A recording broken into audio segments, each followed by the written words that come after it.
You've probably heard that to go far in your career, you need to be responsible. But responsibility is only half the equation. And many people miss this lesson, myself included. And in this video, I want to tell you about the other half of that equation and why it's so important to get right if you want to go far in your career. So where this came from is a few weeks ago at a company meeting, we were going through our goals for the upcoming quarter. And at the end of the meeting, one of the team members asked me, "Hey, Andy, what does it mean to be accountable for one of these goals?" And I gave an off-the-cuff answer that honestly wasn't that good.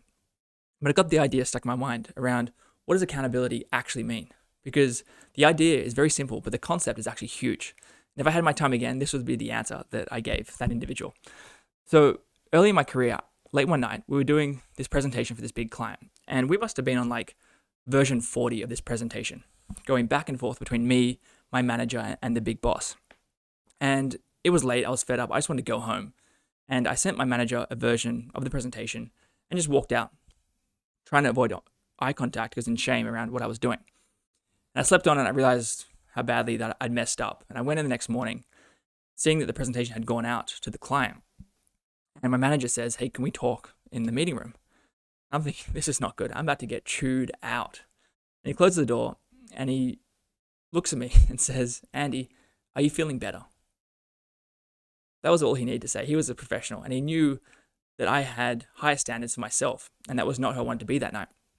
And I just replied, yeah, both knowing what was being said, that I wouldn't do it again. And I asked him, "Why didn't you wait for me to finish that presentation? We could have sent it to the client later."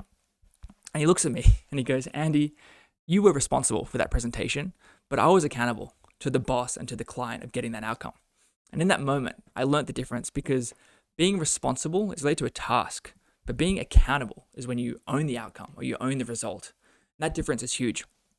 Now, as I went on and worked at bigger and bigger organizations, I've seen that projects often touch more and more stakeholders. And this role alignment is so important. And a common model that I always use is the RACI framework, which stands for RACI. Who's responsible? Who are the responsible people for doing these tasks? Who's accountable? Who needs to be consulted? And who needs to be informed? Now, example of this might be a new product or service launch. The responsible parties might be the team leads. The accountable is, let's say, the CEO. Consulted about key decisions might be the board of directors, and informed might be investors. And when you get this role alignment, you can avoid all this chaos and complexity and give everyone a really clear picture of where they stand and what's expected of them. Now, going back to that night, what it taught me is responsibility ends at a task, but being accountable means owning the result even when grads flake out and leave early. It's about stepping up and saying, "This is on me," because that's where trust is actually built. That's where leaders get made, and that's where you can have the biggest impact in your career. If you enjoyed this, let me know what hit in the comments below. I'll see you on the next one. Yahoo!